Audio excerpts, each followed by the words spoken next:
कार्तिक मास की शुक्ल पक्ष की प्रतिपदा तिथि को गोवर्धन पूजा मनाया जाता है। अन्नकूट पूजा दीपावली के एक दिन ठीक बाद यानी दीपावली के अगले दिन मनाई जाती है। इस साल सूर्य ग्रहण के कारण गोवर्धन पूजा दिवाली के अगले दिन नहीं होगी।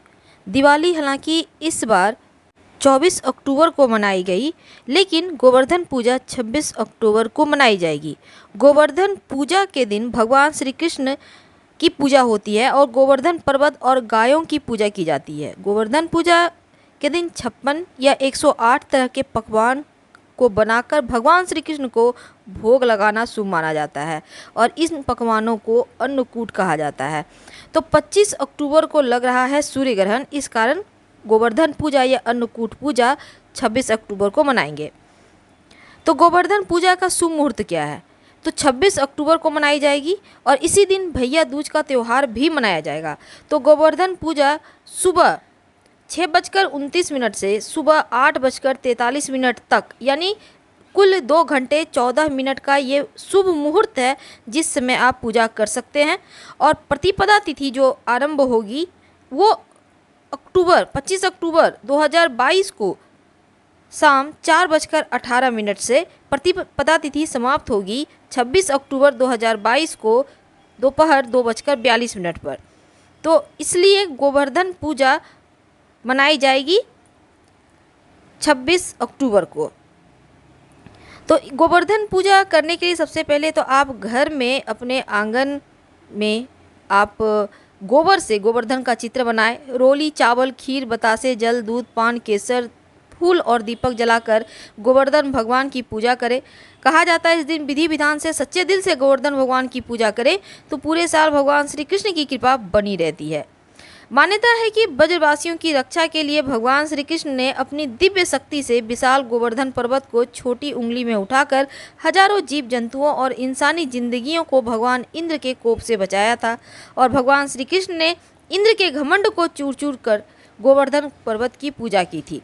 इस दिन लोग अपने घरों में गाय के गोबर से गोवर्धन बनाते हैं। कुछ लोग गाय के गोबर से गोवर्धन और पर्वत बनाकर उसे पूजते हैं। गोवर्धन भगवान को जमीन पर बनाया जाता है, इस बात का ध्यान रखिएगा।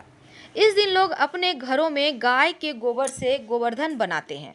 वैसे तो इस दिन गाय को खिलाने का भी विधान है, हम आपको आगे बताएंगे, वीडियो के अंत तक बने रहें।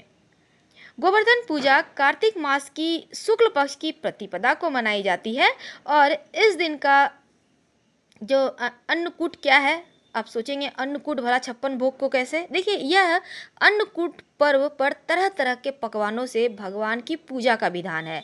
अन्नकूट का मतलब होता है अन्न का समूह और तरह तरह की मिठाइयों पकवानों से भगवान श्री कृष्ण को भोग लगाते हैं। मान्यता है कि भगवान श्री कृष्ण के अवतार के बाद द्वापर युग से अन्नकूट और गोवर्धन पूजा की शुरुआत हुई है। एक बार इंद्र अभिमान में चूर हो गए और 7 दिन तक लगातार बारिश करने लगे। तब भगवान श्री कृष्ण ने उनके अहंकार को तोड़ने और जनता की रक्षा के लिए गोवर्धन पर्वत को ही उंगली पर उठा लिया था। बाद में इंद्र को क्षमा याचना करनी पड़ी।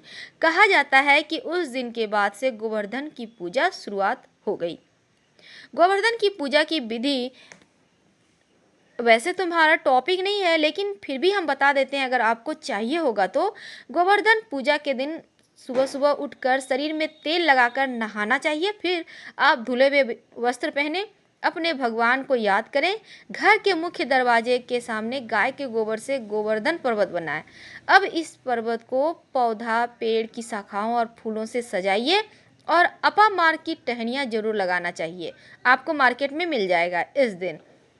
अब पर्वत पर रोली, कुमकुम, अक्षत और पुष्प अर्पित करें। हाथ जोड़कर प्रार्थना करें। अगर आपके घर में गाय है तो फिर आप क्या करेंगे, गाय को स्नान कराइए, उनको श्रृंगार कीजिए, उन्हें रोली, कुमकुम, अक्षत, पुष्प अर्पित करें, माथे पर तिलक करें गाय की। और अगर आपके आसपास गाय है तो वहाँ भी जा सकते हैं। आपके घर में गाय नहीं है तो गौशाला जाके कर सकते हैं। और गाय अगर नहीं है तो चित्र बनाकर भी उनकी पूजा आप कर सकते हैं। अब गायों को नैवेद्य अर्पित कीजिए। और गाय को क्या खिलाएंगे इस दिन? इस दिन आप मीठी चीज़ खिलाएंगे, जैसे आप लड्डू खिला सकते हैं, या फिर आपने जो भोग लगाए 56 प्रकार के व्यंजन बनाए हैं तो थोड़ा सा और साथ में गुड़ जरूर खिलाइएगा। गुड़ खिलाने से बहुत सारे ग्रह सुपरिणाम देने लगते हैं। और इसके बाद आप गोवर्धन पर्वत और गायों को भोग लगाकर फिर आरती भी कीजिएगा।